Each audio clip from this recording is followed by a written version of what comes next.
Sepanjang apapun bilnya, Kak Morgan bisa bayar pakai QR Pay di Permata Mobile X. Terus, ini Dek Freya, yang cita-citanya jadi kaya raya. Nggak usah worry, kan di Permata Mobile X nabungnya easy.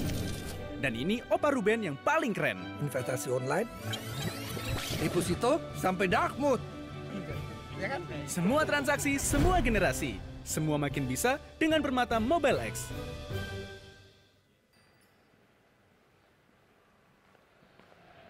Hey Joan.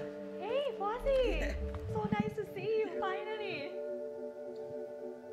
I'm Fauzi Satya Putra. I'm an artist from Indonesia. I'm Joanne. I'm from Thailand. Goes with the concept with the lotus and the gemming together. Yeah. I agree. I really agree. High five, Fauzi. High five.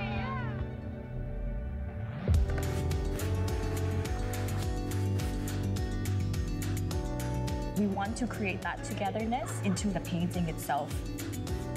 The tree represents the family growing together. I felt like you're a long-lost friend. Yeah, like brother and sister. This experience is really unique because it comes from the heart. We poured our two hearts into a canvas. Now you're part of the family.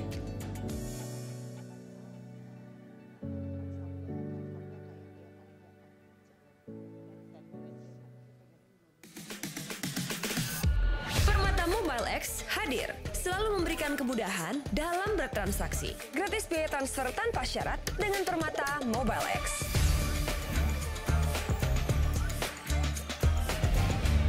Gratis biaya transfer ke bank lain.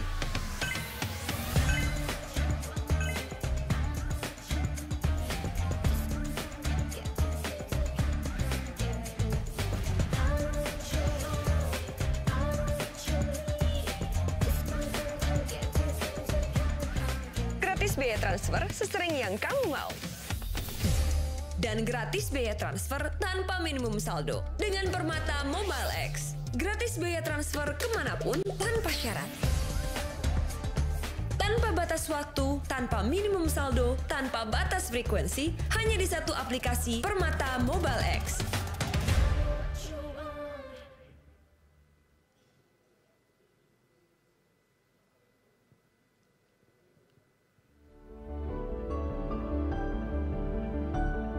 Di dunia yang penuh perubahan, saatnya hadirkan kesadaran bahwa materi bukanlah satu-satunya tujuan. Kekayaan sejati adalah sebuah perjalanan, menyeimbangkan segala aspek kehidupan.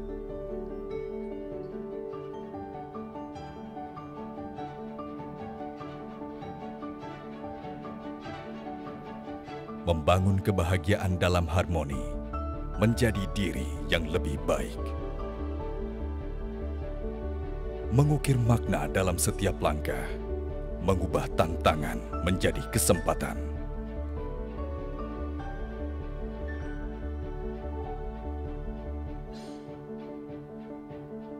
Di tengah pertumbuhan Indonesia, kita adalah bagian dari sejarah. Membuka pintu inovasi dan peluang tak terhingga. Mewarisi perjalanan kekayaan yang harmoni untuk generasi penerus bangsa. Temukan potensi Anda. Temukan makna kaya yang sesungguhnya. Permata Bank Wealth Wisdom 2023. Harmonious Wealth Journey.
Selamat datang dalam acara Permata Bank Wealth Wisdom 2023. Mari kita sambut host kita hari ini, Puri Anindita.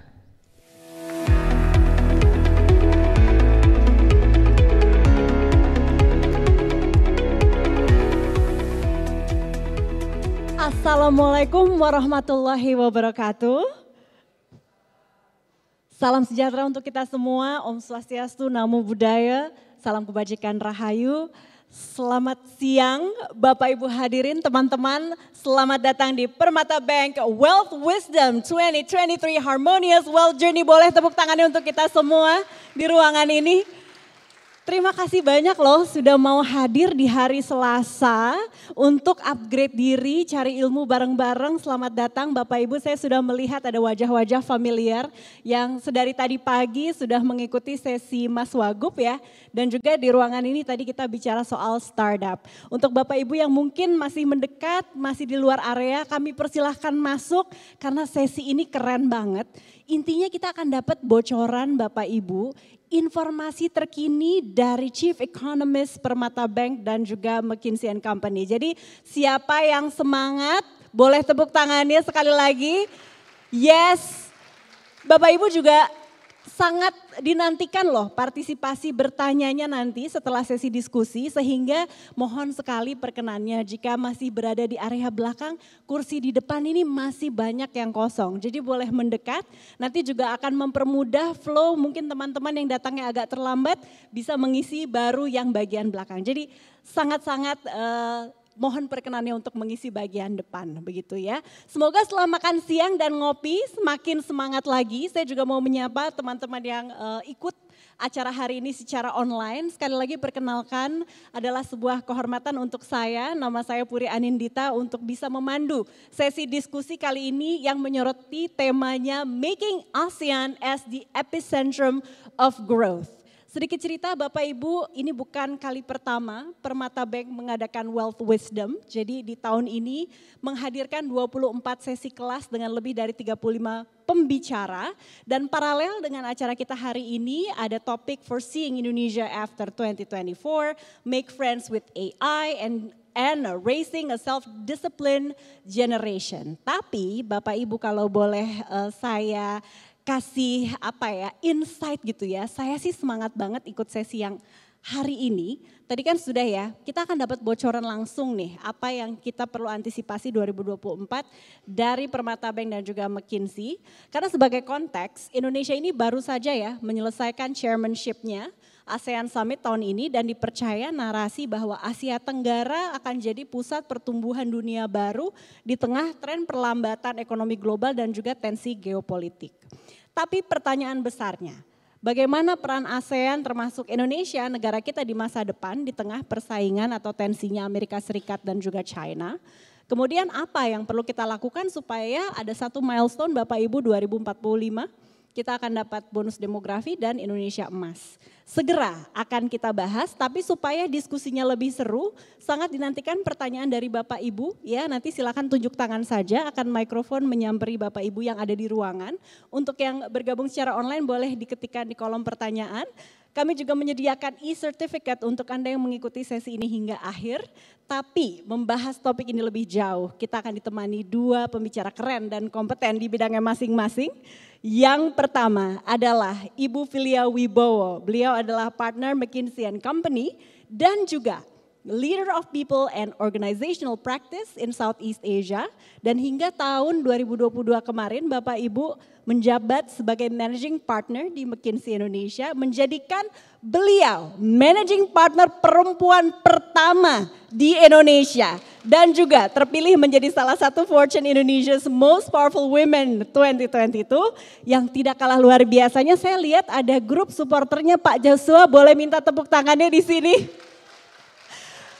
Pak Joshua Pardede, beliau adalah Chief Economist Permata Bank, memperoleh gelar sarjana matematika dari Universitas Indonesia di 2007, MSc di bidang ekonomi dari University of Amsterdam 2010, juga master di bidang ekonomi dari Universitas Indonesia 2011. Jadi selain berkiprah sebagai ekonomis, beliau juga punya panggilan untuk mengajar di alma maternya Universitas Indonesia. Berikan tepuk tangan yang paling hangat untuk Ibu Filia Wibowo dan Pak Joshua Pardede. Kami nantikan kehadirannya ke atas panggung, silakan.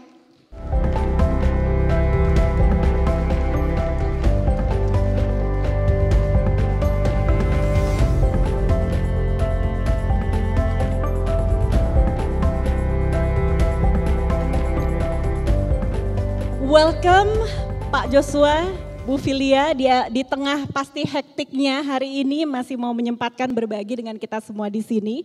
Seru ya, menjelang 2024 saya akan mulai dari Pak Joshua dulu. Dan ini sebenarnya ngobrol aja, kalau nanti Pak Joshua atau Bu Filia ada data yang mau disampaikan ketika kita ngobrol, silahkan nanti akan dibantu tim ballroom kami. Jadi konteks dulu ya Bapak Ibu, kita sudah di paruh kedua 2023. Temperaturnya tuh kayaknya semua menyorot Indonesia nih lagi oke ya, 5,1% pertumbuhan via data dari BPS dan Filipina termasuk top 5 juga. Tapi mari kita bertanya pada Pak Joshua dulu. Akan seperti apa sih kondisi ekonomi negara ASEAN, Asia Tenggara tahun depan? Apakah trennya makin naik? Silakan. Terima kasih Mbak Puri, terima kasih, selamat datang Bapak Ibu semua. Terkait dengan proyeksi terkait dengan bagaimana kondisi ekonomi ASEAN bisa tolong ditampilkan. Jadi kalau kita lihat di sini kami ada siapkan beberapa materi. Jadi kalau kita melihat kondisi ekonomi ASEAN itu memang ASEAN ini menjadi epicentrum pertumbuhan ekonomi global mestinya ke depannya. Karena Indonesia memiliki peran besar, 40% dari ekonomi ASEAN itu adalah Indonesia. Dan kalau kita lihat di sini di tayangan bahwa ekonomi ASEAN sebagian besar di tahun depan itu cenderung membaik. Ya, kalau kita lihat di sini ekonomi Indonesia 5% cenderung stabil, tapi kita juga perlu lihat misalkan negara Thailand, ya tahun ini 3,5%, tahun depan 3,7%, lalu juga Vietnam tahun ini 5,8%, tahun depan 6,0%. Jadi kita melihat prospeknya akan terus membaik. Dan itulah makanya dalam forum KTT ASEAN tahun ini, di situ kita melihat bahwa bagaimana kerjasama antar ASEAN ini terus ditingkatkan. Dan di sini kalau kita melihat dari sisi bagaimana perkembangan komponen dari perekonomian ASEAN, ya itu ada konsumsi rumah tangga, private consumption, lalu kita juga lihat investment ya dari sebagian dari ASEAN 5 ya, kita ambil sampling 5 negara ASEAN utama. Dan ini trennya terus membaik, ya. Lalu juga kita melihat dari sisi inflasinya, kalau negara-negara maju saat ini lagi terus facing kondisi inflasi yang tinggi, namun inflasi di ASEAN ini cenderung relatif rendah, ya.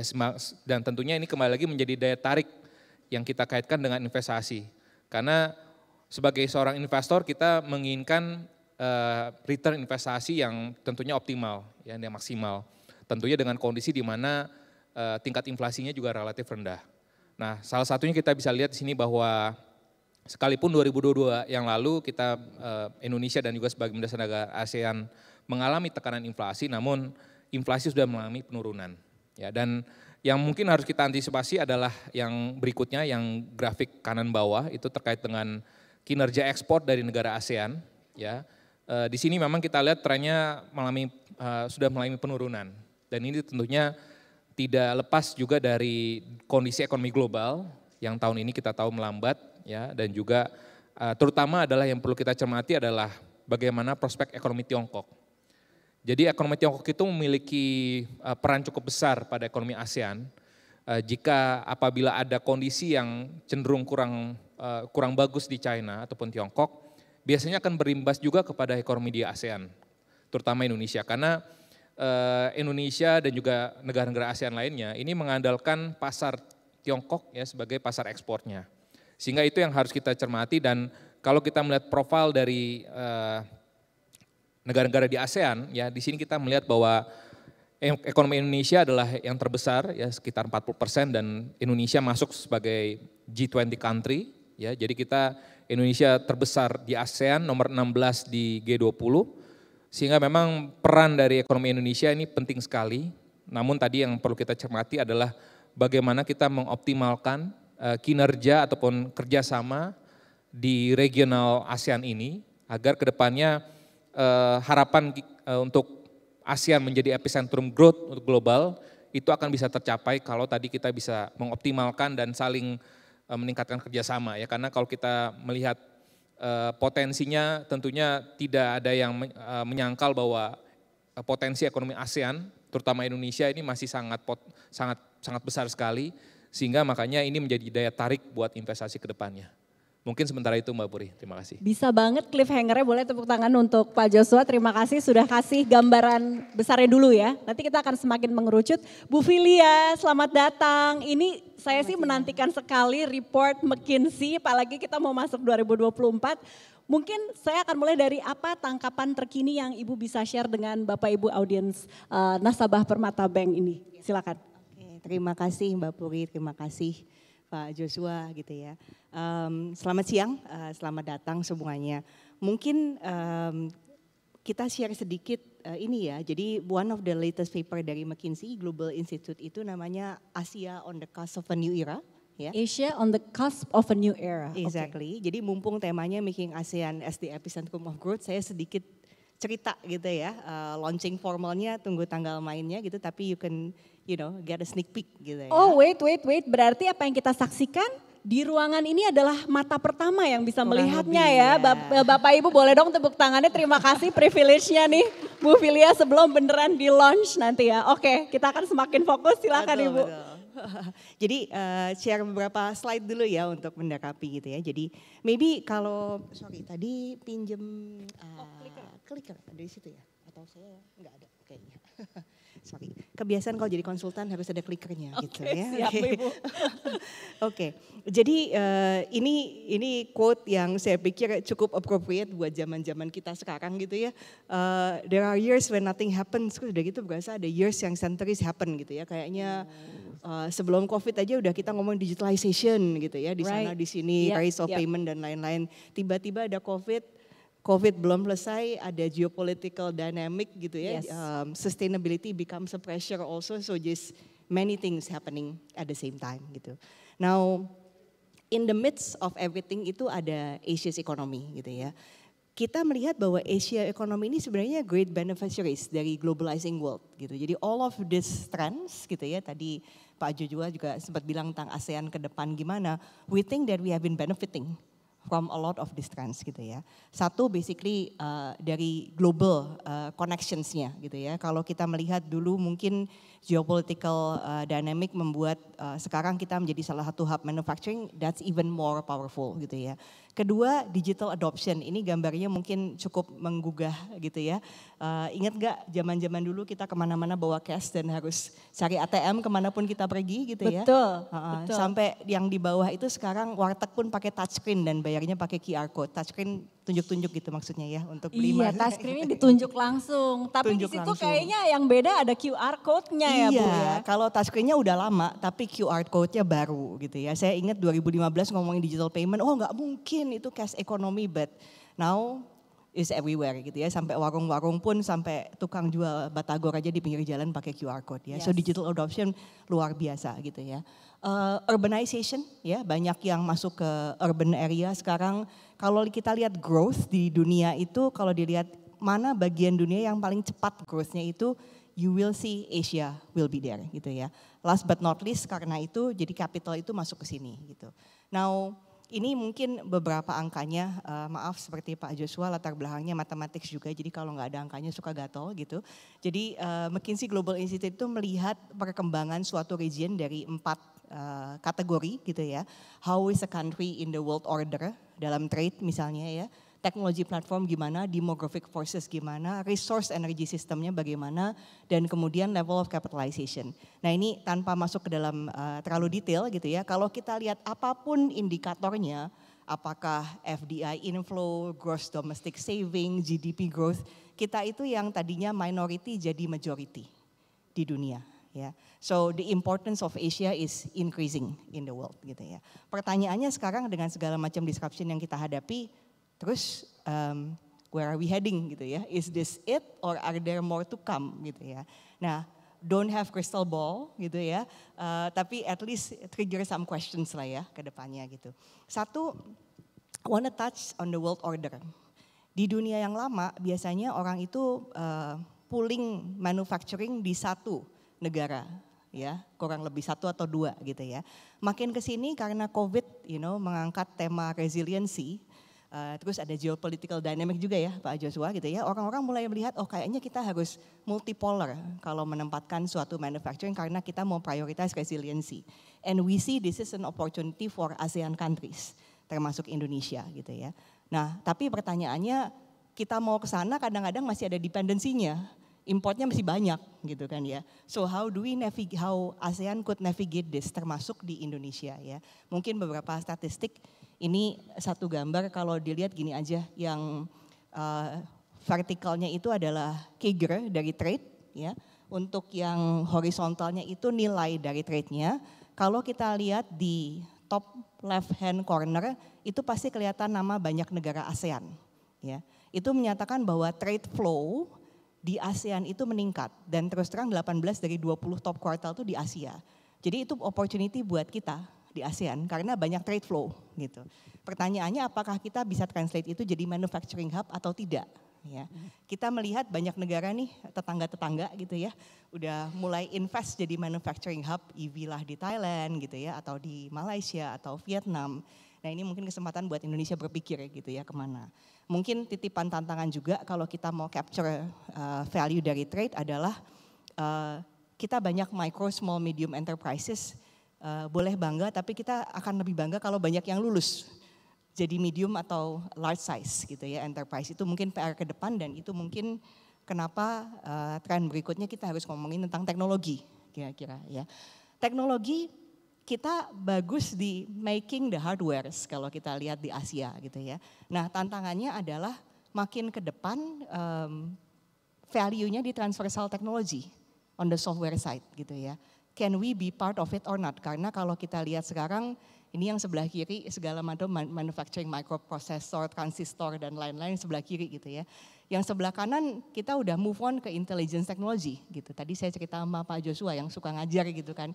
Saya menemukan startup yang kalau kita kasih semua materi ini dikasih gitu ya, dia langsung bisa create 10 pertanyaan quiz dari situ gitu, within minutes.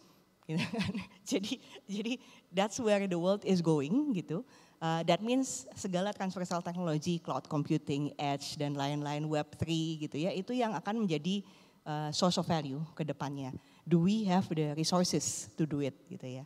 Mungkin titipan juga kalau kita ngomongin tentang company di Indonesia ini semua pengguna digital pasti. I think there is no one who doesn't have a certain app in their phone. Question is whether itu bisa dipakai oleh businesses. Kita pernah lakukan survei untuk petani gitu ya. Petani, is it connected digitally? 80% connected digitally. Ini bahkan sebelum COVID, right sebelum COVID gitu ya. Semua punya WhatsApp, punya Facebook, punya apa segala macam. Do you use it for business purpose? Kebalik, cuma 20% yang dipakai buat business purpose gitu ya. Jadi selain tantangan buat invest di teknologi yang lebih ke arah software, bagaimana kita mengadopsi teknologi untuk bisnis di Indonesia ya. Nah mungkin sedikit menyentuh resource dan energi gitu ya. Tantangan kita ini cukup unik di ASEAN ya. Jadi memang banyak yang commit net zero ya. Di mana-mana kita lihat kiri kanan semua commit net zero gitu. Nah yang kita hadapi ini kalau kita memetakan energi demand ya. Kita bandingkan dengan negara lain, kita tuh masih di bawah negara lain dalam konsumsi energi. Kalau kita melihat perkembangan ekonomi ke depan, investment di apakah industri, teknologi atau mungkin wealth juga naik gitu ya. Sebenarnya energi demand kita akan naik. Di saat dimana kita juga harus transisi ke renewable energy. So the question for ASEAN adalah bagaimana kita navigasi dua-duanya gitu ya. Now ini pesan titipan untuk Indonesia karena kita orang Indonesia gitu ya. Indonesia betul kita contribute emission cukup besar itu PR kita. Tapi potensi kita buat decarbonization juga cukup besar. Karena kita punya banyak forest, peatland dan lain-lain gitu ya. Dengan carbon market yang sudah di-activate beberapa hari yang lalu, hopefully kita bisa jadi kontributor positif untuk sisi ini gitu ya. Dan ini kita lihat nggak hanya untuk decarb, sebenarnya Indonesia secara green business building juga potensi ke depannya. We estimate $100 billion potential from green business building di Indonesia dengan berbagai teknologi yang ada ya. Dan mungkin just last but not least, tantangan terakhir adalah transitioning the skills. Ya, kalau tadi kita bilang banyak potensi bisa jadi manufacturing hub gitu ya. Teknologi ke depannya tidak hanya hardware tapi juga ke software. Terus tadi ada opportunity from green business building opportunity atau decarb transition dari people. On the good note, mungkin kalau ini suatu paper yang kita udah bikin dulu gitu ya. Kita melihat bahwa Indonesia itu dalam situasi net job gain. Even with automation. Dengan Gen AI yang tadinya 2030 mungkin masuknya lebih awal gitu ya kira-kira gitu ya. Net job gain by about 23 million. Problemnya adalah transition. We think that there is about 20 to 40 million job that needs to transition on the skills. Dan ini nggak berarti semua tiba-tiba jadi belajar teknologi gitu ya, enggak gitu ya. Karena salah satu yang menjadi tantangan adalah bagaimana tetap membina critical skills, critical thinking, meta skills, willingness to learn, soft skills dan lain-lain. On top of basically teknologi skills. Jadi mungkin itu beberapa pemikiran untuk ASEAN ke depan gitu ya. Big opportunity tapi big transformational change. Thank you Mbak Puri. Ini kita 10 menit sudah langsung dapat 3 tangkapan ya Bapak Ibu kurang lebih. Dari sisi bisnis ya kan itu satu, kemudian digital economy plus technology dan yang ketiga sustainability. Ini luar biasa sih kalau kuliah ya itu di Kebut kita tadi dapat 8 SKS. Jadi boleh tepuk tangannya dulu buat Bu Filia ya. Seru banget. Udah kebayang ya Ibu, Bapak bahwa kita sudah dapat framework atau tangkapan yang agak makro lah gitu walaupun kita mengerucut ke ASEAN. Tadi sudah disinggung salah satu pilar sama Bu Filia ini berlanjut ke Pak Joshua ya. Gimana digital economy atau digitalization itu kayaknya udah selalu digaung-gaungkan sejak pandemi dan terus momentumnya ke sekarang. Pertanyaan ke Pak Joshua, ini peran ekonomi digital di ASEAN dan kalau boleh mengerucut ke Indonesia, masa mendatang seperti apa? Baik, terima kasih Mbak Puri. Minta tolong ditayangkan tayangan kami. Jadi kalau kita bicara terkait dengan ekonomi digital, ya di sini kita melihat bahwa penetrasi internet, tadi kita melihat ada kejadian pandemi, ya pandemi COVID-19 ini telah merubah ya tatanan perekonomian dan juga tatanan semua bidang kehidupan di global termasuk di ASEAN ya. Di sini kita bisa melihat bahwa penetrasi internet di ASEAN saat ini sudah sangat meningkat dengan signifikan ya dan meskipun memang kalau kita lihat potensinya secara keseluruhan ASEAN, digital ekonomi ASEAN itu kita masih 7% dari PDB ASEAN. Ini lebih rendah dari size digital economy di China sekitar 16% dan juga digital economy share dari Amerika sekitar 35%. Namun penetrasi internet di ASEAN khususnya di Indonesia kita bisa lihat di sini sudah khususnya Indonesia sekitar 76%. Artinya masih ada potensi untuk berkembang lagi dan bertumbuh. Dan kita bisa lihat tadi sama ceritanya dengan ekonomi secara keseluruhan. Digital ekonomi di Indonesia juga memiliki peran 40% dari ekonomi digital di ASEAN secara keseluruhan. Dan kalau kita melihat misalkan gross merchandise value, Indonesia di tahun 2025 itu diperkirakan akan meningkat hingga 124 billion US dollar. Ya ini terbesar dibandingkan dengan misalkan Thailand 53 billion US dollar, lalu juga Vietnam 52 billion US dollar. Ya jadi Indonesia ini yang paling tinggi ya dari sisi digital economy size-nya. Dan manfaatnya pun juga sudah bisa kita rasakan bahwa berbagai bisnis segmen ya termasuk juga perbankan, sektor real, UMKM ini merasakan benefit dari implementasi dari transformasi digital tersebut. Misalkan kita ambil contoh di 2022 ini yang lalu, dampak dari ekonomi digital di ASEAN ini telah mendorong pertambahan sekitar 20-25 juta e-commerce merchants. Ya. Yang kedua juga kita melihat dengan adanya transformasi digital tersebut, ini juga ada tambahan 6-7 miliar restoran yang sudah go digital ya, di kawasan ASEAN. Lalu dampaknya juga kepada lapangan pekerjaan, ya di ASEAN itu sudah ada tambahan 160.000 lapangan kerja baru akibat dari transformasi digital tersebut. Karena kita tahu bahwa saat ini dengan adanya tadi transformasi digital, ya tadi semakin banyak ya UMKM, makanya kan kemarin ada isu Tanah Abang sepi ya. Ini menariknya karena kalau kita melihat mindsetnya saat ini baik dari pedagang maupun yang pembelinya sudah mindsetnya adalah digital. Jadi jangan salahkan nggak ada yang datang ke Tanah Abang karena memang kita harus agile ya dalam artian beradaptasi dengan bagaimana behavior dari pembelinya saat ini yang sangat didominasi oleh milenial, Gen Z ya dan juga kalangan muda lainnya yang lebih suka shopping online gitu ya. Itu yang mungkin harus kita lihat secara bersama bahwa sekalipun memang kondisinya dia akan beberapa sektor ataupun usaha akan terdisrupsi, namun tentunya dia akan bisa menciptakan tadi sumber-sumber pertumbuhan ekonomi yang baru. Ya tadi dari sisi UMKM, bagaimana kita melihat peluang UMKM itu besar sekali karena sebelumnya UMKM hanya mungkin berjualannya dari mulut ke mulut. Ya, tapi dengan adanya e-commerce, dengan adanya digital ekonomi ini, dengan adanya digital payment dari perbankan, dukungan dari perbankan, tentunya ini akan sangat memudahkan ya buat pembayaran misalkan ke supplier ataupun dengan buyernya ya tentunya digital banking products tentunya akan sangat membantu ya UMKM. Sehingga harapannya economic size dari UMKM tadi yang seperti yang disampaikan oleh Bu Filia bahwa bagaimana economic scale dari UMKM itu akan terus meningkat, korporatisasi UMKM.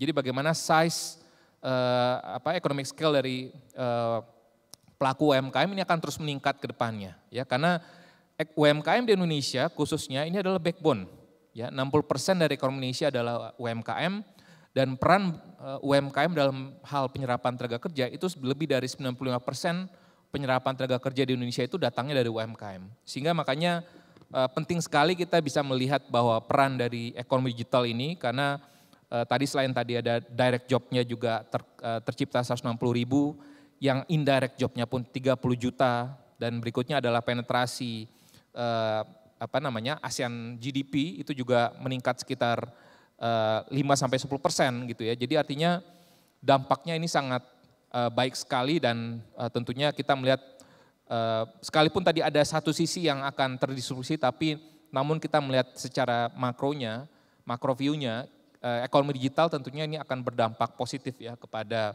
ekonomi ASEAN termasuk juga ekonomi Indonesia. Menarik sekali Bapak Ibu, relate nggak sama cerita salah satu platform yang menggabungkan sosial media sekaligus e-commerce, ini kan lagi di-ban ceritanya oleh pemerintah. Tapi apakah secara behavior kita beneran akan pergi ke Tanah Abang itu it's a big question mark sebenarnya. Jadi terima kasih Pak Joshua sudah menyoroti itu, artinya kemampuan beradaptasi itu bahkan makin cepat. Kayaknya udah nggak tahunan, udah hitungan bulan gitu ya. Ini sedikit menambahkan untuk kita ngobrol ya Pak, saya dengar ada salah satu perusahaan kosmetik di Indonesia bahkan memutuskan di HQ-nya itu sudah membuka studio-studio untuk live stream.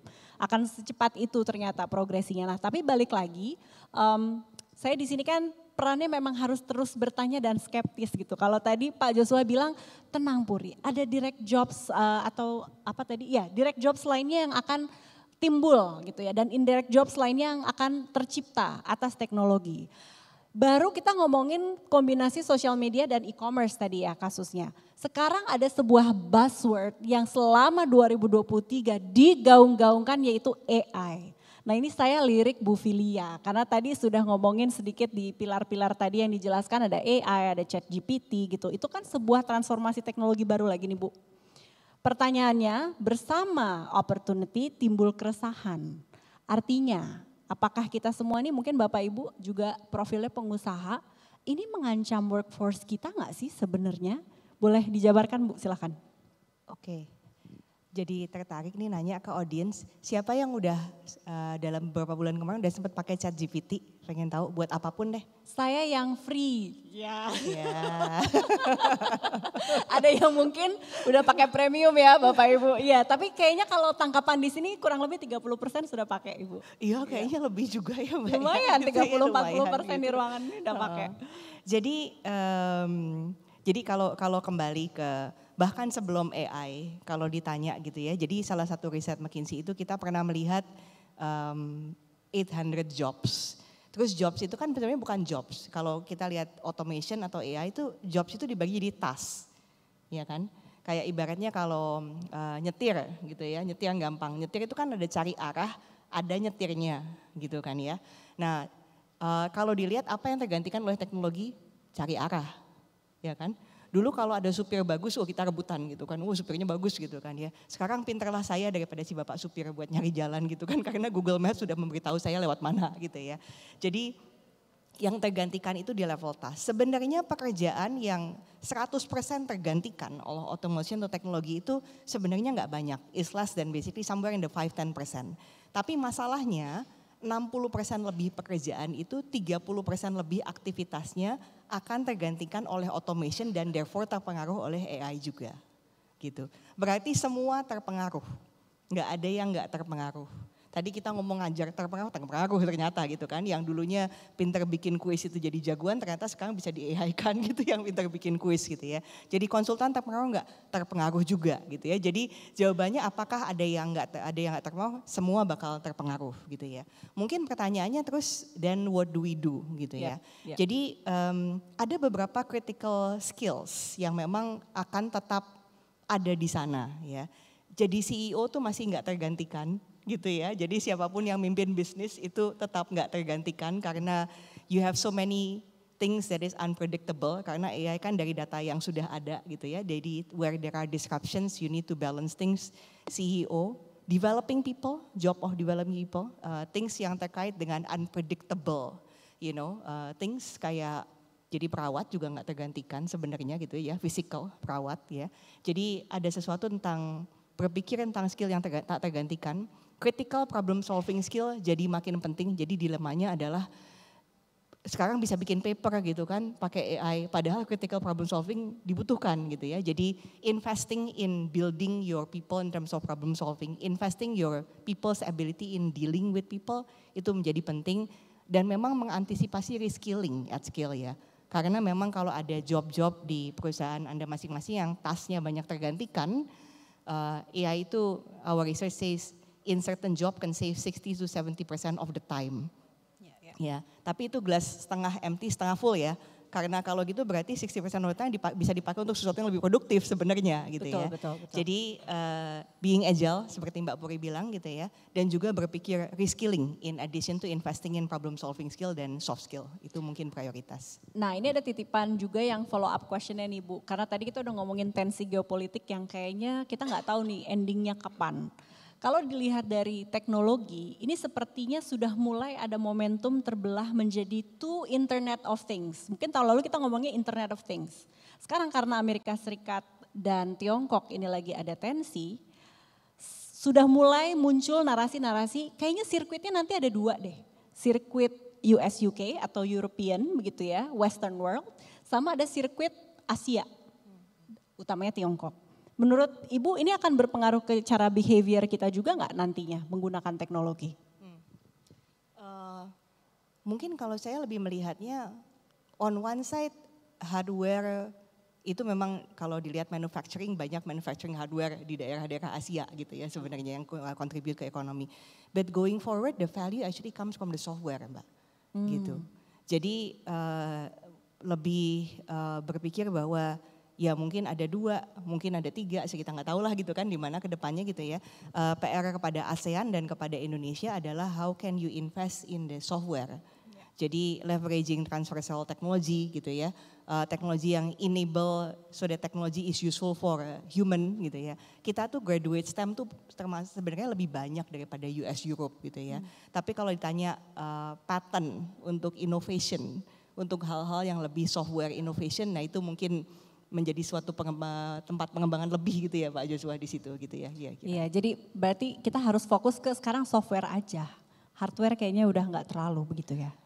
You will still be important, tapi the opportunity for innovation is in the software. Gitu. Menarik sekali. Oke, saya tidak akan mendominasi percakapan ini Bapak Ibu. Kita akan kurang lebih dalam 10 menit saya akan buka untuk Bapak Ibu bertanya, baik yang bergabung di ballroom maupun yang online. Jadi mulai dipikirkan pertanyaannya dan nanti akan ditujukan kepada siapa. Tapi kalau boleh, tidak pas kalau kita nggak ngomongin investasi, iklim investasi ke Pak Joshua. Jadi sebenarnya ada 2 hal yang kayaknya akan menjadi apa ya, dilihat gitu 2024 investasi itu momentumnya di sektor apa sih? Investasi kan ada dua ya Pak, ada foreign investment sama domestik gitu ya. Kemudian itu part one, silakan nanti Bapak boleh berbagi. Kemudian dedolarisasi juga lagi seru diomongin nih tahun ini. Apalagi kita sekarang sebagai region Asia Tenggara udah dibuka akses menggunakan QR code ya kan cross negara dan juga LCT. Nah pertanyaan part 2 titipannya nih Pak sebelum dibahas panjang.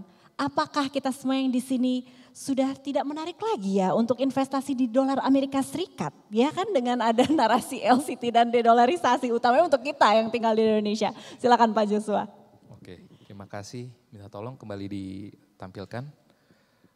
Terkait dengan pertanyaan yang kedua dulu ya, mungkin saya akan bicara terkait dengan QR Cross Border Payment System. Ini salah satu framework yang juga dibahas dalam KTT ASEAN di tahun ini, bagaimana bank sentral di kawasan ASEAN khususnya, termasuk juga Bank Indonesia dan juga beberapa bank sentral Asia lainnya, ini melakukan kerjasama ya, namanya cross border cross payment system. Ya, artinya pada saat kita mau belanja, misalkan 2 bulan lalu saya kebetulan ada kesempatan training ke Bangkok gitu ya. Saya pada saat belanja ya, saya menggunakan QR. Ya, jadi QR Indonesia ini bisa digunakan di merchant di Thailand. Ya, dan juga begitu sebaliknya. Ya, ini sebagai dalam rangka local currency transaction. Jadi local currency transaction ini sebenarnya perluasan dari kerjasama perdagangan dan investasi. Jadi yang sebelumnya kalau kita melakukan transaksi perdagangan, ekspor impor, ya itu sebelumnya kan harus menggunakan dolar. Ya. Jadi kedepannya ini dimungkinkan apabila misalkan kita mau mengimpor bahan baku dari Tiongkok ataupun China, ya ataupun dari Thailand, ya kita bisa menggunakan mata uang lokal sebagai settlementnya. Jadi memang ini mengurangi ketergantungan terhadap dolar. Dan ini diperluas lagi dengan local currency transaction dalam hal ini adalah cross border payment, ya QR cross border payment tersebut. Jadi artinya nanti saat ini yang sudah berjalan itu adalah Indonesia, Thailand dan Malaysia. Di akhir tahun ini rencananya Bank Indonesia akan menyelesaikan QR cross border payment dengan Singapura. Ya artinya tentunya kita bisa melihat bahwa ini akan menjadi potensi besar buat peningkatan investasi ke depannya. Karena baik wisatawan Indonesia ataupun yang mancanegara yang mau berwisata di kawasan ASEAN sekalipun itu akan bisa dimudahkan ya. Jadi kita kemana-mana kalau kita mau ke Thailand ataupun ke luar negeri tidak perlu lagi kita harus tukar ke money changer gitu ya. Jadi dengan transaksi QR saja tentunya ini bisa kita bisa melakukan payment ataupun pembayaran di berbagai merchant yang tadi yang sudah ada kerjasamanya.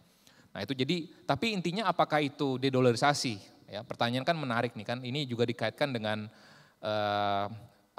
kubu lainnya yang namanya BRICS ya, Brazil, Rusia, India, China dan juga South Africa. Yang memang mau ada keinginan untuk meng-create single currency baru, kemungkinan renminbi ya.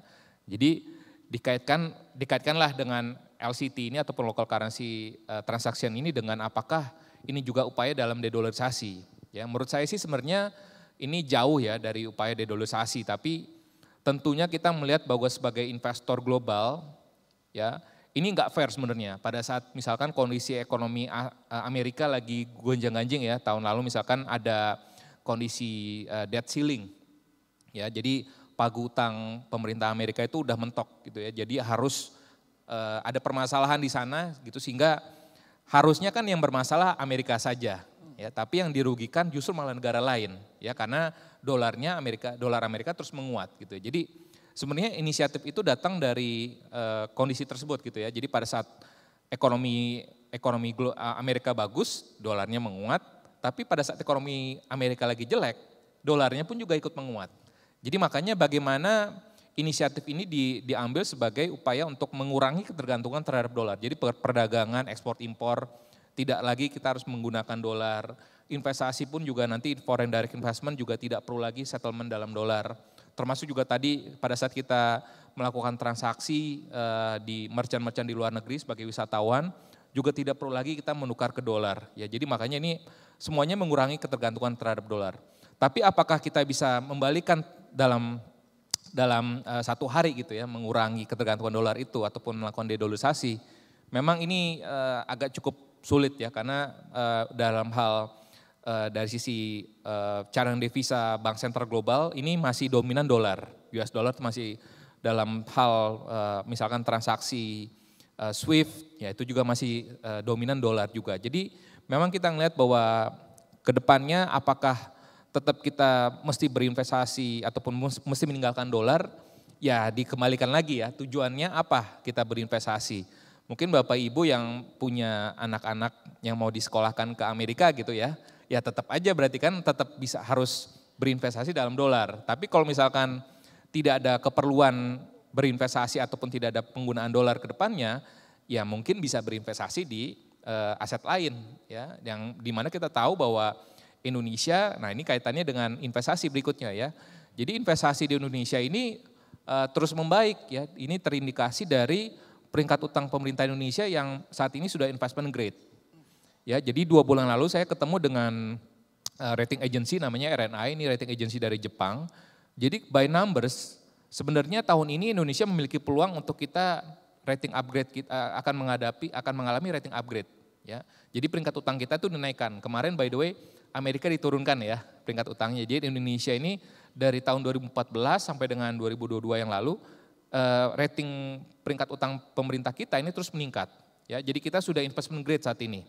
Ya, jadi makanya berkaitan tadi dengan investasi tentunya kita bisa melihat bahwa produk investasi di Indonesia ini juga masih sangat menarik ya, obligasi retail ya, nanti Bapak Ibu yang yang memiliki plan misalkan dalam 3 tahun 5 tahun mendatang ada kebutuhan untuk berinvestasi dan itu juga dalam jangka waktu 3 atau 5 bulan itu bisa berinvestasi di dalam negeri ya, tadi untuk obligasi pemerintah ORI ataupun SUKRI ya, itu sangat banyak produk-produk yang bisa diambil ya.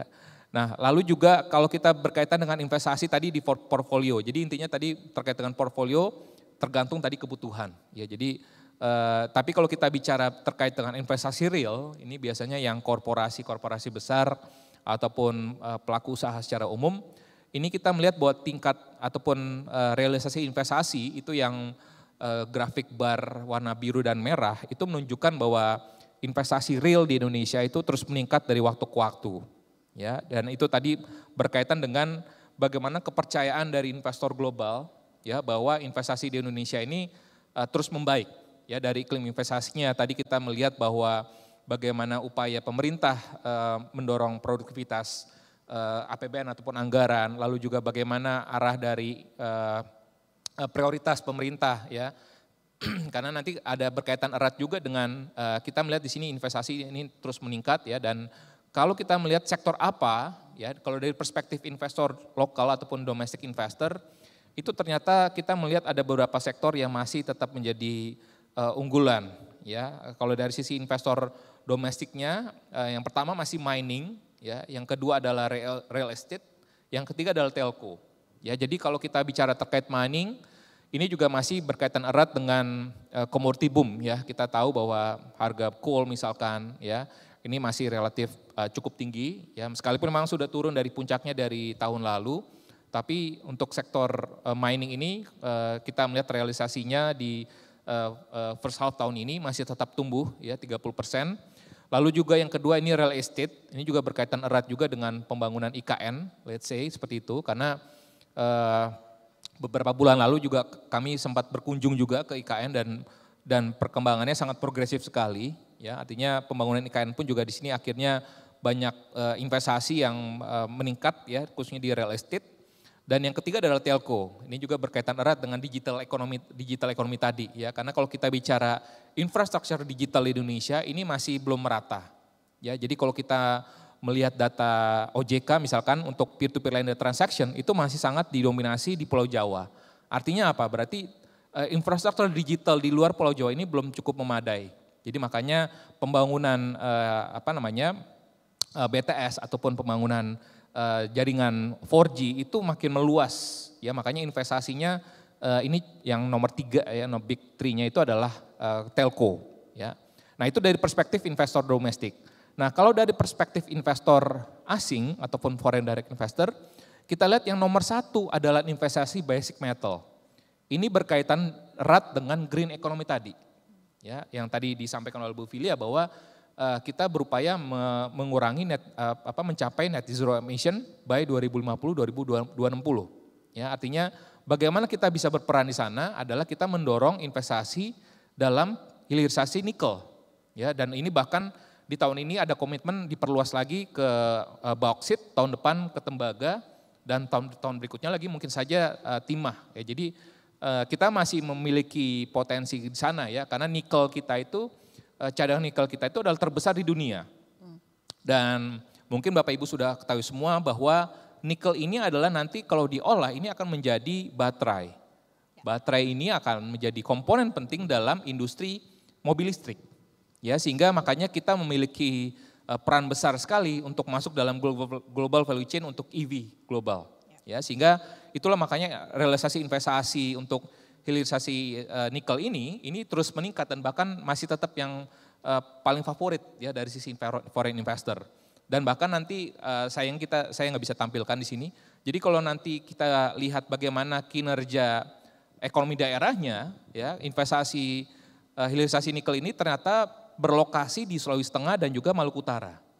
Dan datanya menunjukkan bahwa pertumbuhan ekonomi regional di Sulawesi Tengah dan juga Maluku Utara itu adalah yang tertinggi se-Indonesia dibandingkan 34 provinsi lainnya. Baik. Jadi artinya investasi berkaitan dengan hilirisasi nikel ini dan juga dalam upaya tadi untuk mendorong net zero emission, ya artinya pemerintah ini berkomitmen untuk bagaimana, karena kita tahu bahwa kalau kita terus bergantung kepada ekspor mentah saja, tentunya kita tidak memiliki value added di sana, ya higher value added. Tapi dengan kita bisa mengolah tadi raw materials dari ore nikel ini menjadi nickel pig iron ataupun ferronikel, tentu nilai tambahnya akan lebih besar. Syukur-syukur makanya ini kita bisa harapkan adalah pemerintah ini bisa quote and quote ya, mengencourage investor ini untuk end-to-end proses dari hilirisasi nikel ini bisa dilakukan di Indonesia. Sehingga harapannya ekonomi kita akan bisa lebih melaju lagi sampai seperti tadi Mbak Puri sampaikan di awal bagaimana kita mencapai 2045 ya, karena kalau kita bisnis as usual saja ekonomi kita ini hanya tumbuh sekitar 5%. Jadi untuk mencapai kita untuk keluar dari negara berpenghasilan menengah ya, kita harus tumbuh 6-7%. Dan itu dapat terrealisasi apabila kita bisa mengoptimalkan, memaksimalkan produktivitas nasional kita. Ya, jadi kita tidak hanya mengandalkan ekspor bahan mentah saja, tapi kita bagaimana bisa meningkatkan scale dari manufacturing sector. Karena kalau kita bicara manufacturing, ini juga sebagai salah satu jawaban, ya hilirisasi nikel ini sebagai salah satu jawaban karena dari sejak krisis Asia 97-98, sektor manufaktur kita ini terus melambat, ya kuenya terus tergerus. Karena banyak investor khususnya di sektor real, dia mereka lebih nyaman berinvestasi di sektor-sektor padat modal gitu ya. Sehingga makanya hilirisasi ini menjadi salah satu jawaban untuk kita bisa mengejar tadi bagai semua tujuan ya, net zero emission, untuk mencapai Indonesia maju 2045, untuk membalikan lagi kejayaan sektor manufaktur kita. Ya. Karena dengan adanya hilirisasi tersebut tentunya ini dengan kata lain akan bisa mendorong sektor manufaktur Indonesia. Nah yang kedua tadi selain itu juga kita bisa lihat sama juga telco ya, jadi dari sisi sektornya yang pertama tadi masih basic metal, yang kedua adalah telco, yang ketiga adalah petrochemical. Ya jadi petrochemical ini pun juga sama berkaitan erat dengan jadi end product dari petrochemical ini juga merupakan input produk dari berbagai industri di Indonesia. Jadi makanya perannya besar sekali di Indonesia dan sehingga makanya foreign investor juga melihat bahwa potensinya masih besar buat investasi di Indonesia. Jadi dengan kata lain saya pikir mungkin adalah investasi di Indonesia itu saya pikir bisa ini ya, ya kalau kita bicara tentu dia adalah kalau kita bandingkan dengan negara-negara lainnya, kita adalah bright spot. Ya, Indonesia adalah bright spot investment destination ya, karena saya pikir nggak ada negara lain khususnya di ASEAN ya, yang memiliki potensi besar demografi, lalu juga natural resources yang cukup baik, dan tadi ada indikasi untuk pemerintah Indonesia untuk mendorong hilirisasi. Tentunya ini menjadi salah satu modal besar sekali kita untuk bukan hanya di kawasan ASEAN tapi juga di tatanan global, Indonesia bisa membawa ekonomi ASEAN untuk menjadi epicentrum growth ekonomi global. Ih gila, keren banget. Jadi tadi senada juga dengan arahan Presiden Joko Widodo kan hilirisasi itu benar adanya gitu ya. Terlihat dari tangkapan yang dipaparkan tadi sama Pak Joshua. Ini ada satu pertanyaan penting banget Pak, tolong dijawab sebelum nanti kita ke audience. Kalau kita pakai QR di Thailand, bilangnya kris apa QRIS Pak? Pertanyaan penting nih.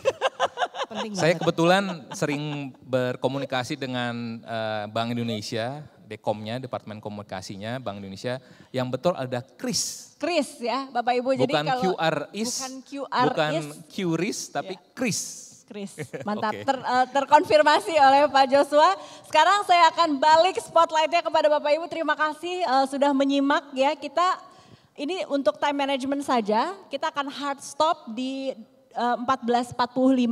Jadi gantian kepada Bapak Ibu, saya akan ambil 3 pertanyaan terlebih dahulu. Boleh tunjuk tangan yang bertanya di audience di sini, silakan 1, 2 dulu. Boleh, mikrofon boleh dibantu, silakan sebutkan nama, jika berkenan entity-nya, pertanyaannya apa dan ditujukan kepada siapa. Boleh dibuat singkat supaya nanti kita bisa berbagi waktu yang terbatas dengan audiens lain, termasuk yang online. Silakan. Selamat sore, Pak Joshua, Bu Filia. Pertanyaan saya ke Pak Joshua, mohon masukannya ya mengenai adanya krisis pangan. Seperti pada ASEAN kemarin juga dibicarakan mengenai krisis pangan, bahwa Indonesia sangat tergantung impor berasnya dengan India, Thailand, Vietnam.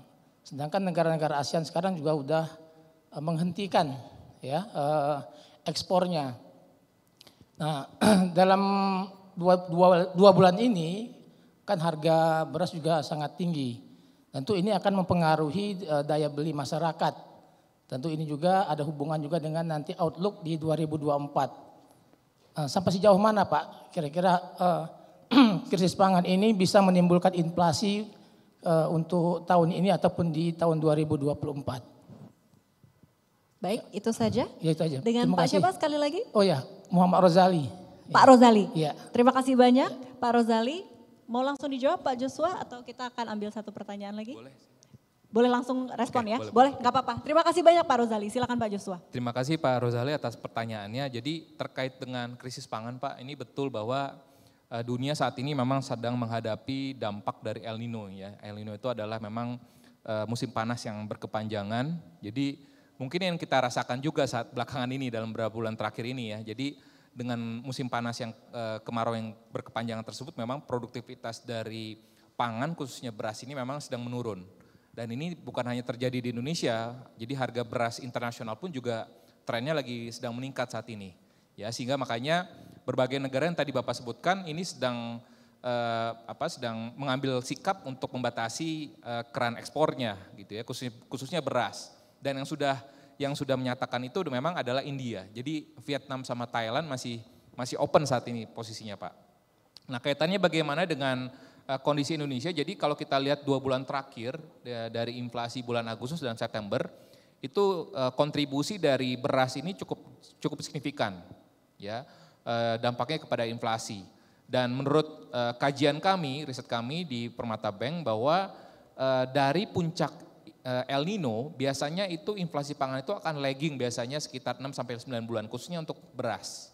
Ya, jadi kita melihat bahwa dampak dari El Nino ini yang dimana diperkirakan puncaknya adalah di September lalu, artinya untuk harga beras ini nanti akan bisa mencapai puncaknya itu 6 bulan, 9 bulan ke depan. Artinya sometime di kuartal kedua tahun depan, di pertengahan tahun 2024. Nah, jadi artinya inflasi di 2023 ini saya cukup comfortable untuk di bawah 3%. Artinya memang karena juga dampak dari harga BBM yang naik di tahun lalu itu juga akan hilang tahun ini. Biasanya itu kan 1 tahun biasanya ya, berselang 1 tahun biasanya dampak dari kenaikan harga BBM, dan jelas bahwa inflasi di bulan September lalu, bulan lalu itu sudah cukup rendah 2%-an. Ya, jadi dan bahkan year to date-nya tahun kalender baru 1,6%. Jadi kita cukup yakin bahwa inflasi tahun ini mestinya akan cukup terjaga di bawah 3%. Nah tahun depan kita melihat memang ada kecenderungan inflasi akan cenderung meningkat. Ya, pertama tadi faktor dari El Nino, inflasi pangan. Yang kedua juga harus kita cermati juga adalah dalam jangka pendek ini adalah terkait dengan dampak dari kenaikan harga minyak internasional. Ya, kaitannya terhadap harga BBM.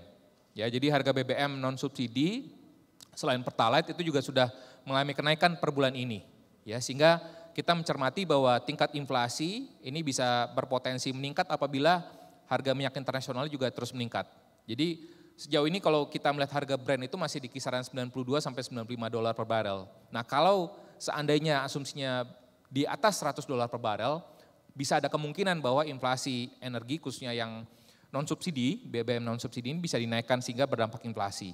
Belum lagi kita bicara terkait yang ketiga adalah rencana pemerintah untuk memberlakukan ataupun menaikkan cukai ya untuk minuman berpemanis di tahun depan karena itu sudah masuk dalam nota keuangan di APBN 2024 ya, sehingga kalau kita melihat 3 faktor tersebut kombinasinya ini akan bisa mendorong inflasi di tahun depan.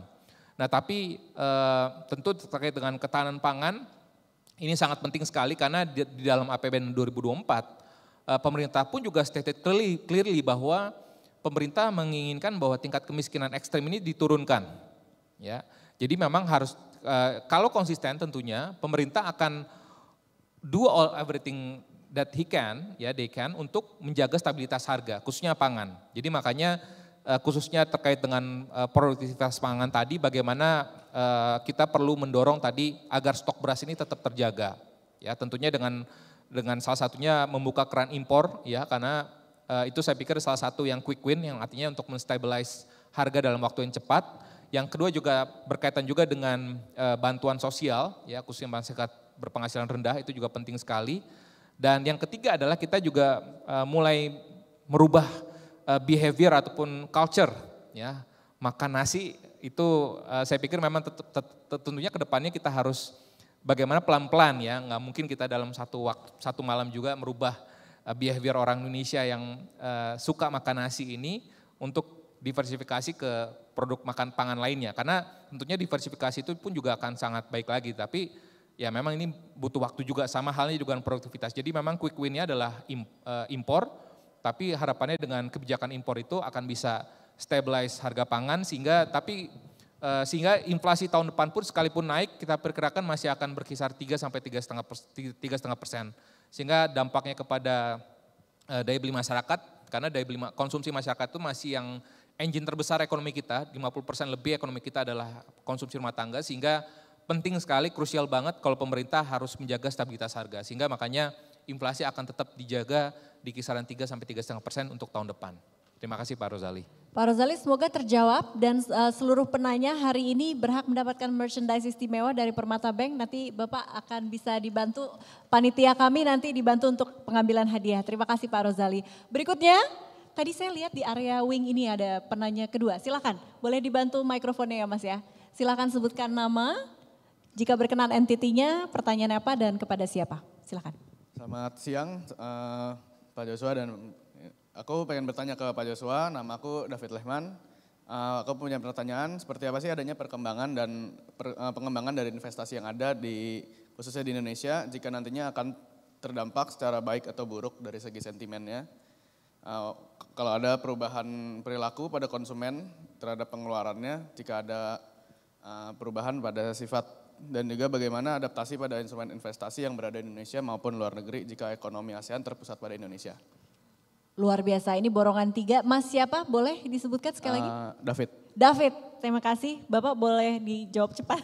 Oke, sebelum ke audiens yang lain. Baik, kita masih punya ekstra 12 menit. Ya. Jadi berkaitan dengan investasi, tadi sudah saya sampaikan di awal bahwa aset kelas saat ini yang masih memiliki potensi yang cukup baik, tadi obligasi. Ya, jadi memang kalau kita lihat di kuartal ketiga yang lalu, memang market ASEAN dan juga sebenarnya market global sedang under pressure ya karena ini berkaitan juga dengan arah suku bunga Bank Sentral Amerika Serikat ya. Jadi kalau sebagai informasi di rapat Dewan Gubernur Bank Sentral Amerika yang terbaru terakhir di bulan September, di situ dinyatakan bahwa ada kemungkinan bahwa suku bunga Amerika ini akan bertahan di level yang tinggi dalam periode waktu beberapa waktu ke depan, higher for longer.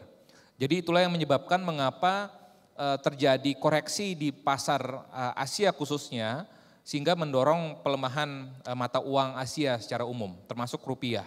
Ya, jadi sebagai informasi mungkin saat ini rupiah masih bergerak di 15.500, 15.600. Tapi kalau kita bandingkan dengan mata uang Asia lainnya, rupiah masih mengalami penguatan. Lalu juga by aset kelas lainnya seperti obligasi, saya pikir ini juga menjadi momentum cukup baik ya, karena sekalipun memang imbal hasil dari surat utang pemerintah Indonesia yang bertenor 10 tahun saat ini sudah meningkat, ya mendekati level 7%, namun kenaikannya juga cukup signifikan dalam 3 bulan terakhir ini. Namun ini adalah momentum yang cukup baik ya kalau kita melihat nanti, karena tahun depan ada potensi suku bunga bank sentral global ini turun. Ya, sekalipun memang tadi yang saya katakan higher for longer ini implikasinya adalah suku bunga Fed ataupun suku bunga bank sentral global lainnya, penurunannya tidak signifikan yang diperkirakan sebelumnya. Ya, karena mungkin penurunan suku bunga itu akan mulai terrealisasi di second semester tahun depan. Ya, sehingga salah satu aset kelas yang cukup potensial saya pikir tadi adalah obligasi. Ya, apalagi dengan tingkat suku bunga Bank Indonesia saat ini masih relatif tinggi. Nah, tentunya produk investasi obligasi retail ataupun sukuk retail itu bisa menjadi salah satu alternatif. Ya, yang kedua juga berkaitan dengan aset kelas lainnya, saya pikir tadi berkaitan dengan saham, ya mungkin beberapa sektor ya tadi yang berkaitan dengan investasi biasanya dia cukup inline ya sektor-sektornya. Apalagi kalau kita melihat menjelang pemilu, ya ini biasanya sektor-sektor yang berkaitan dengan consumer goods, ya, lalu juga berkaitan dengan media, lalu juga dengan apa namanya berkaitan dengan konsumsi masyarakat, retail itu masih cukup potensial. Ya, jadi dari sisi aset kelas saham seperti itu. Lalu kalau kita bicara terkait dengan emas, ya, nah emas ini memang kondisinya kan lagi turun ya belakangan ini ya, karena tadi biasanya harga emas itu dia berbanding terbalik dengan dolar. Ya, jadi karena biasanya pada saat kondisi yang tidak menguntungkan, tidak kurang kondusif gitu, biasanya investor akan shifting ke emas. Ya, tapi dengan kondisi saat ini karena central attention-nya itu memang masih dari suku bunga Amerika, jadi artinya investor global saat ini cenderung memang hold dolar. Ya, nah makanya nanti ini kan menarik lagi dengan tadi kaitannya dengan dedolarisasi tadi ya, artinya kita tidak bisa merealisasikan dedolarisasi itu dalam satu malam. Ya, jadi artinya kita bisa melihat bahwa, tapi memang kecenderungannya kita melihat bahwa penguatan dolar saat ini kan memang terlalu overrated ya, artinya kondisinya apalagi dengan kondisi di mana ada potensi pelemahan ekonomi Amerika tahun depan dan juga potensi penurunan suku bunga Amerika tahun depan, tentunya kita akan melihat ada turning point nanti dari dolar Amerika saat ini terhadap mata uang dunia. Ya, jadi tentunya justru malah saat ini adalah momentum yang cukup baik buat Bapak Ibu semua untuk mempertimbangkan ataupun tadi melihat bahwa potensi tahun depan suku bunga Amerika akan turun sehingga akan berpengaruh terhadap suku bunga bank sentral global, sehingga tentunya aset kelas dari sebagian besar aset kelas Indonesia tadi obligasi ataupun saham ataupun produk-produk reksadana lainnya, saya pikir ini masih akan tetap potensial. Demikian mungkin jawaban dari kami Pak David, terima kasih. Mas David atau Pak David, jadi siap-siap obligasi emas sama reksadana nih berarti ya. Saya ikut nyontek atau adaptasi sama tadi jawabannya Pak Joshua. Terima kasih. Satu lagi dari ballroom, ya 1, 2, 3. Oke, kita maksimalkan, kita punya 8 menit sisa ya Bapak Ibu. Boleh satu pertanyaan untuk satu penanya, silakan. Ya baik, terima kasih untuk kesempatan yang diberikan kepada saya. Perkenalkan, nama saya Erik. Pertanyaan saya tujukan kepada Pak Joshua. Menarik sekali apa yang ditampilkan oleh Pak Joshua dan ini menjadi pengetahuan yang baru bagi kami. Dan ada satu hal yang ingin sedikit saya pertanyakan itu terkait dengan perkembangan digitalisasi yang kemudian menciptakan sekitar 600, kalau nggak salah itu 600.000 job direct ya, sesuai dengan tampilan yang ditampilkan tadi itu. Nah itu hal positifnya gitu. Nah saya melihat dari beberapa kesempatan kemarin itu disampaikan oleh Menteri PPN itu bahwa dari kondisi ini kemudian ada tercipta juga kehilangan sekitar 36 juta ya, sesuai dengan ini 36 juta pekerja yang hilang mata pencarian. Nah terkait dengan kondisi ini sebenarnya kita bisa melihat apakah ini ada pengaruhnya terhadap perkembangan perekonomian Indonesia gitu terkait dengan kondisi ini. Karena yang disampaikan tadi itu lebih mengarah ke hal positifnya itu, seperti itu. Nah namun ketika hal negatifnya dengan perkembangan seperti ini, apakah ada juga pengaruhnya? Yang pasti ada. Nah bagaimana peran pemerintah di situ untuk menghandle kondisi ini begitu. Terima kasih dan saya kembalikan. Pak Erik, terima kasih banyak. Intinya ada opportunity, ada challenges. Ya, What's next? Pak Erik ya tadi ya terkait dengan hilirisasi Pak. Jadi yang tadi disampaikan itu dampaknya ke digital ya, ekonomi digital ya. Jadi hilirisasi ini memang fenomenanya yang kita lihat adalah kita tahu bahwa ini adalah investasi asing ya, sehingga kalau kita melihat pembangunan smelter untuk nikel misalkan itu yang di Sulawesi Tengah dan juga Maluku Utara ini memang masih didominasi oleh TKA, yaitu tidak bisa kondisinya masih seperti itu ya. Tapi tadi opportunity-nya tadi adalah kita melihat kalau nikel itu kan kita baru 2 proses ke depan Pak ya. Jadi dari raw materials dari ore nikel itu kita baru sampai ke produknya nickel pig iron dan juga ferronikel. Ini baru 2 step dari proses dari raw materialnya ke tadi yang nickel pig iron ataupun ferronikel. Jadi kalau kita bisa kembangkan misalkan besi dan baja produknya bisa diproduksi di dalam negeri dan tadi kita bisa mengembangkan, bisa meningkatkan peran dari pelaku usaha lokal, ya tentunya ini akan sangat baik sekali. Jadi yang kita perlukan justru adalah bagaimana pemerintah Indonesia mengencourage bukan hanya investasi, tapi juga ada transfer knowledge ya ke tenaga kerja lokal kita dan juga bagaimana pengembangan pelaku usaha ataupun pelaku UMKM di lokal ini agar bisa masuk dalam proses hilirisasi tersebut. Ya, karena itu penting sekali. Karena fenomena yang terjadi saat ini adalah betul bahwa perekonomian Sulawesi Tengah dan juga Maluku Utara adalah yang tertinggi se-Indonesia. Namun dari sisi komponen investasi dan ekspor. Tapi dari sisi komponen konsumsinya ini belum begitu besar dampaknya. Artinya tadi dampak rambatan ke bawahnya, trickle down effect ke bawahnya itu belum begitu kerasa karena tadi masih banyak didominasi oleh penggunaan TKA. Nah oleh sebab itu memang kita perlu quote and quote pemerintah perlu memaksa ya agar tadi tenaga kerja lokal ini harus harus diberikan pelatihan, knowledge gitu sehingga dalam hal operasionalnya smelter dari nikel itu bisa menggunakan tenaga kerja lokal. Ya, yang kedua juga berikutnya adalah tadi bagaimana dari sisi value chain-nya, ya misalkan untuk penyuplai makanan pekerja di industri smelter tersebut, ya pengolahan hilirisasi tersebut. Nah ini harus bisa dioptimalkan juga dari lokalnya, ya karena kadangkala banyak juga yang misalkan lokasinya di Sulawesi Tengah ataupun Kalimantan, tapi suplai makanannya dari Jawa, ya jadi bagaimana ini peran besar dan juga saya pikir yang penting juga adalah sekalipun ini program nasional ya tapi bagaimana kepala daerah pun juga harus lebih inovatif ya dalam artian bagaimana memberdayakan tadi ekonomi daerahnya, masyarakat daerahnya ini agar bisa masuk dalam proses produksi dari hilirisasi tersebut sehingga kita harapkan dampaknya akan lebih positif lagi buat ekonomi di daerah. Demikian Pak Erik, terima kasih. Sepertinya pas sekali kalau sorotannya juga ke Bu Filia karena tadi Bu Filia ngomongin soal talent pool dan workforce. Ada yang mau ditambahkan? Mungkin sebenarnya saya mau nambahin tentang green opportunity-nya dulu ya sebelum talent Iya pool. tadi ada elemen sustainability dan investment in green economy, silakan. Iya betul. Kalau boleh ditampilkan slide nomor 17 dari presentasi saya gitu ya karena tadi agak cepat gitu.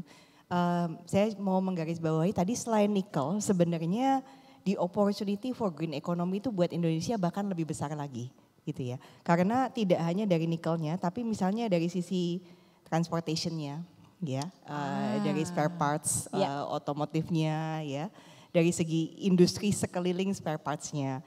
By the way dari sisi waste recycling, waste management ya, ini juga sesuatu yang penting karena kalau kita ngomongin battery juga ada battery waste gitu di belakangnya gitu ya. Dan beyond itu waste-nya sendiri itu juga sesuatu yang bisa diberikan untuk menjadi bisnis ke depan ya. Dan ini saya pikir mungkin bisa jadi perhatian untuk pemerintah daerah juga gitu dan bisnis-bisnis di daerah gitu ya karena there is still opportunity in there gitu ya. Jadi mau bilang kalau kita bicara tentang green economy business building itu Satu nikel, tapi beyond nickel, we think it could be $100 billion business opportunity for Indonesia.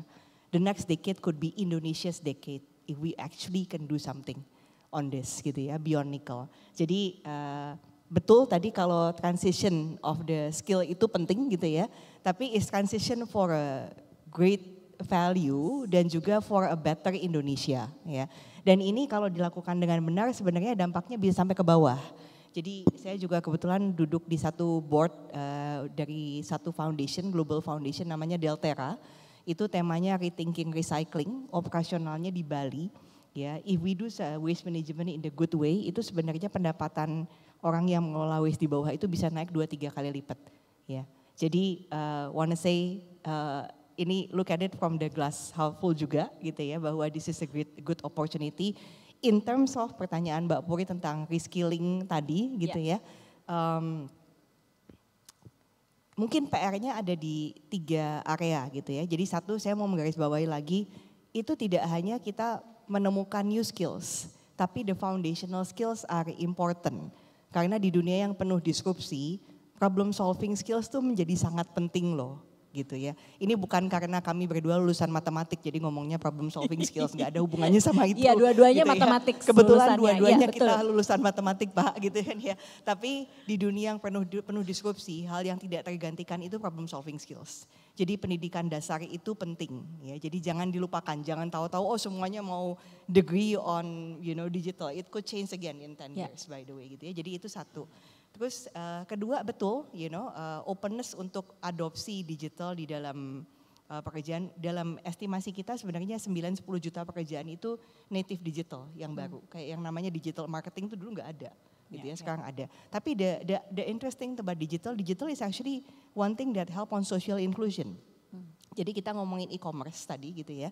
Waktu kita melakukan penelitian terkait dengan digital commerce di 2018, kita sudah menemukan bahwa 35% small business owner yang di dunia e-commerce itu women. Compare itu di dunia offline itu cuma 15%, 2 kali lipat gitu ya. Jadi yes, yang ada women boleh tepuk tangan silakan. Women boleh dong, gak women aja loh. Aliansi kita, sekutu kita yang laki-laki juga, jadi terima kasih Bu. Ya. Jadi kalau ada transisi mungkin digital for social inclusion itu patut dipikirkan gitu ya. Jadi ini nggak cuma digital semuanya ngeri gitu, nggak juga gitu ya. Basically it could be useful for social inclusion kayak tadi ya QR code di warung-warung gitu kan ya. Yang tadinya nggak bisa jualan ternyata dengan mudah bisa jualan. By the way ngomongin ekspor potensial, one of the area of export yang waktu itu meningkat walaupun ekspor Indonesia turun itu jewelry. Jewelry gitu ya, ekspor loh gitu ya. Jadi maybe encouragement-nya yang ketiga adalah untuk berpikir untuk sektor-sektor baru nih yang tadinya tidak terpikirkan ya. Karena dengan adanya berbagai disrupsi ini banyak yang meningkat. Satu green tadi yang di-enable oleh digital, by the way sektor terkait healthcare juga meningkat. Karena semakin orang semakin wealthy, they want to spend in healthcare. Healthcare nggak cuma hanya di consumer health-nya, tapi juga segala macam terkait fisioterapi, massage, siapa yang suka massage gitu kan ya. Itu nggak tergantikan loh oleh AI gitu ya. Jadi boleh dipikirkan secara ekosistem mungkin ya untuk transition of skills. Oke, saya sudah dapat bisikan dari tim produser kami. Sebenarnya waktunya sudah habis, tapi saya sudah melirik di sini. Sebenarnya masih ada 2 menit. Jadi boleh tadi saya lihat ibu yang berhijab tadi tunjuk tangan, boleh dibuat cepat ya ibu, biar bisa langsung dijawab oleh siapapun yang ditunjuk untuk pertanyaannya. Silakan ibu. Terima kasih, singkat aja nih mungkin pertanyaan saya ke Pak Joshua sebagai Chief Economist ya. Walaupun di agenda over 2024 ya, tapi kan kita ada 2 hal yang kita sekarang hadapi adalah pemilu satu dan pindahnya ibu kota negara ya. Di mana absorpsi dari seluruh budget negara kan lari ke situ. Nah itu dampaknya adalah proyek-proyek yang terkait sama turunan dari budget negara itu jadi berkurang. Otomatis banyak bisnis-bisnis juga yang terkendala.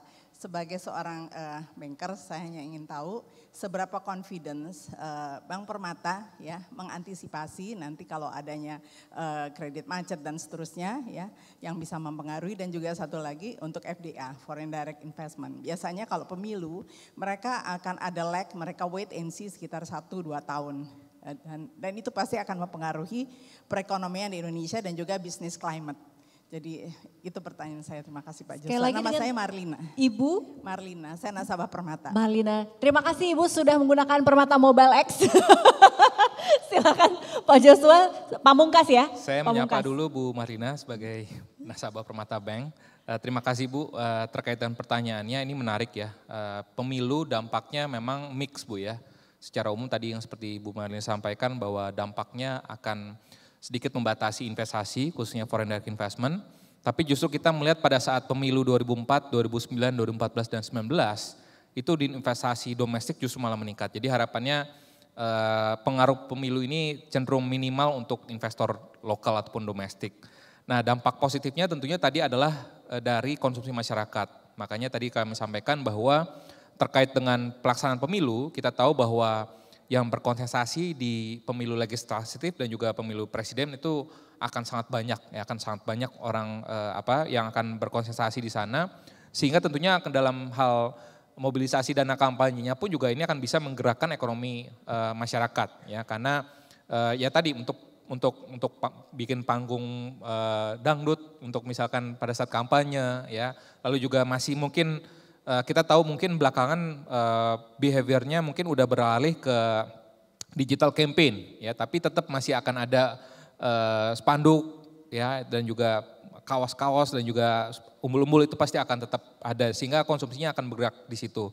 Lalu yang berikutnya budget ya, ini menarik juga. Kan budget tahun depan mungkin akan terpakai untuk pemilu dan juga IKN. Nah, apakah ini akan mempengaruhi juga untuk budget lainnya? Jadi tentunya pemerintah memiliki skala prioritas Bu terkait dengan penggunaan budget ya, namanya better spending. Jadi tentunya ada budget untuk yang pembangunan IKN dan juga untuk tadi pemilu, namun tentunya masih ada ruang belanja yang memang lebih produktif ya.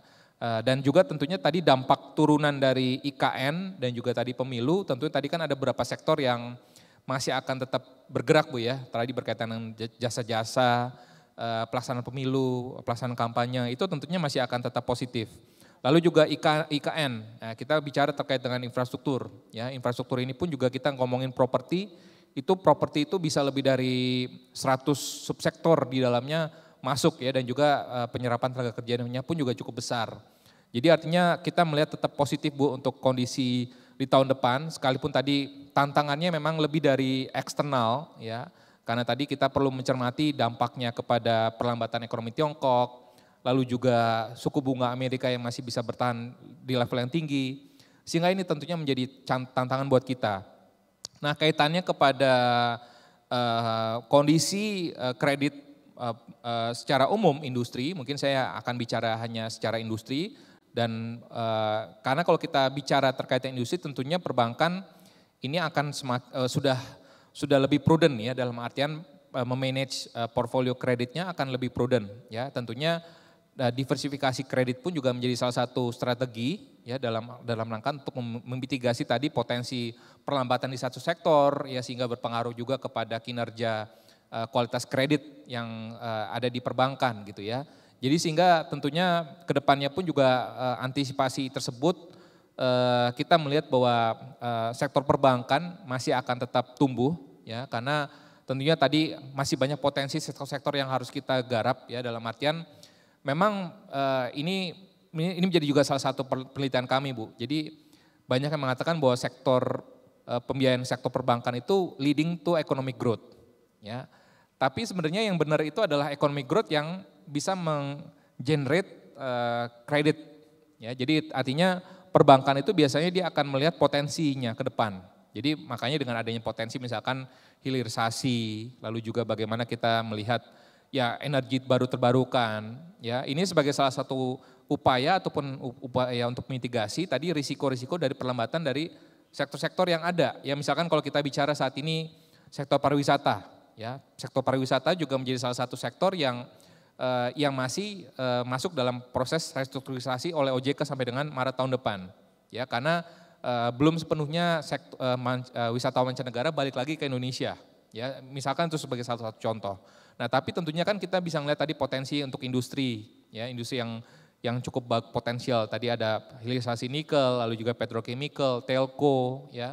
Itu juga kita dalam harapan tetap juga ada ke sektor-sektor lainnya, tapi tentunya investasi ataupun penyaluran ke energi baru terbarukan ini juga menjadi salah satu komitmen perbankan, Bu, dalam hal kita comply ataupun alignment dengan kebijakan OJK ya, Green Taxonomy gitu. Jadi kedepannya tentunya dari sisi portfolio kredit akan semakin diversify dan tentunya perbankan akan cenderung prudent ya, prinsip kehati-hatian itu akan tetap akan tetap diimplementasikan sehingga sektor perbankan tetap akan menjadi engine terbesar di sektor keuangan ya. Jadi by aset 70% masih sektor perbankan sehingga harapannya tadi sektor perbankan masih memiliki potensi besar dan juga memiliki dampak positif pada ekonomi real. Jadi demikian Bu Marlina, terima kasih. Bu Marlina semoga berkenan, nanti boleh diklaim ya merchandise dari Permata Bank, silahkan nanti dibantu tim panitia. Saya sudah melihat ada Bapak yang berbaju merah tapi dengan berat hati Pak. Mohon maaf karena kita sudah 14.49, kita harus bergantian ruangan ini dengan sesi lain. Tapi Pak Joshua ada di sini nanti boleh diculik ya, begitu turun panggung boleh langsung curhat pribadi nanti ya. Ya, dengan berat hati kita harus sudahi sesi ini di sini. Boleh tepuk tangannya untuk kedua pembicara kita Pak Joshua dan Bu Filia.